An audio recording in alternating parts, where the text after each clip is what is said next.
The damage is done from storm activity over the weekend. Now the repair work is underway. Contractors and insurance companies have been busy fielding calls from customers hoping to get on the list. MTN's Brianna Juneau spoke with some professionals in charge of dealing with the destruction. After intense storms swept through the region, homeowners are now facing the aftermath. From hail to pelting rain to tornado warnings, knowing the right steps can help protect your property and your wallet. Well, we're starting with the insurance. We'll go through them and see what we can do. A critical step in the recovery process, filing insurance claims. You should call and report the claim as soon as possible. General Manager at Cascade Mutual, Janet Thompson, says that calls have been at an uptick since Sunday's storm. Pretty severe hail that has come across the northern part of Great Falls and out to the high woods. Heavy rain, strong winds, and hailstones as large as tennis balls left a trail of property damage in central locations like Highwood and beyond.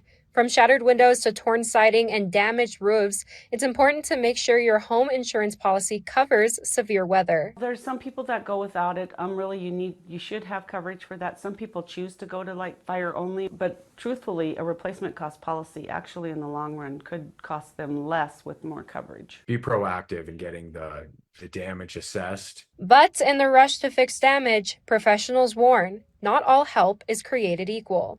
Typically after a storm, depending on the severity, we see a lot of influx of out-of-state roofing companies, storm chasers, and I see a lot of homeowners get taken advantage of. 406 roofing owner Tanner Hagerman emphasized the importance of verifying contractors' licensing and workers' comp insurance to make sure the job is done to industry standards and taken care of correctly. We replace a lot of roofs that are only 2 to 5 years old that are done by out-of-state roofing companies.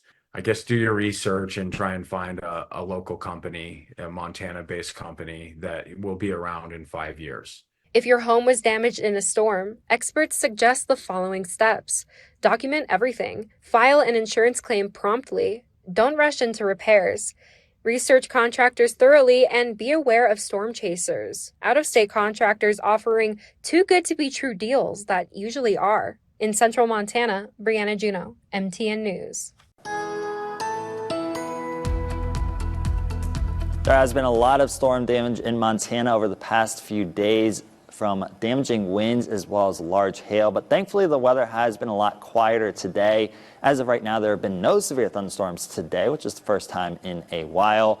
And most of the precipitation today has been in central and eastern Montana, east of I-15 in western Montana. It has been a dry day today. In north central Montana, we have had partly to mostly sunny skies throughout the day. A few showers and thunderstorms out there right now, but really a lot of locations are currently dry. Temperatures are currently in the 70s and the low to mid 80s, so it is warm outside. And it is a bit breezy as well, with the strongest wind in locations west of I-15. Tomorrow is going to be a beautiful day, lots of sunshine, dry conditions, and warm temperatures. It's also going to be a bit breezy. As we head into Friday and this weekend, cooler and wetter weather is expected. Now we'll look at your 7-day forecast in just a few minutes. All is calm today in the small eastern Montana town of Shepherd, but that wasn't the case just 24 hours ago when the town about 25 miles northeast of Billings found itself at the center of a powerful storm that shattered windows, shredded siding, and roofs were stripped bare.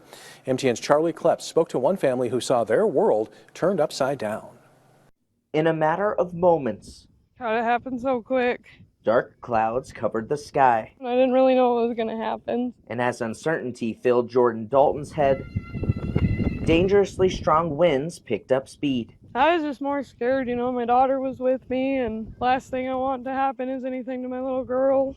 It was at that moment that Dalton knew she needed to flee. The wind started coming up pretty bad, so we rushed down to my grandma's house. It was there that she took this video. What she didn't know was that it would be the last time she saw her house standing upright. Not even 2 minutes later, the whole house just completely went. This is the aftermath of that storm, where this home was ripped off of its foundation here and rolled 20 feet down the property. A devastating scene that feels impossible for Jordan and her husband Joe to stomach. Put my heart and soul into this house, every penny I had for the last 3 years. Their home, which was nearing completion after more than 2 years of construction, now flipped upside down, crushing one of their vehicles and destroying nearly all of their belongings inside. We went so much into debt just to get this house livable, and now it's just all gone.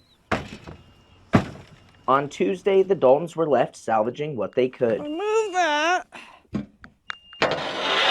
Searching through the scraps of what they hoped would be their forever home. It's like opening a fresh wound.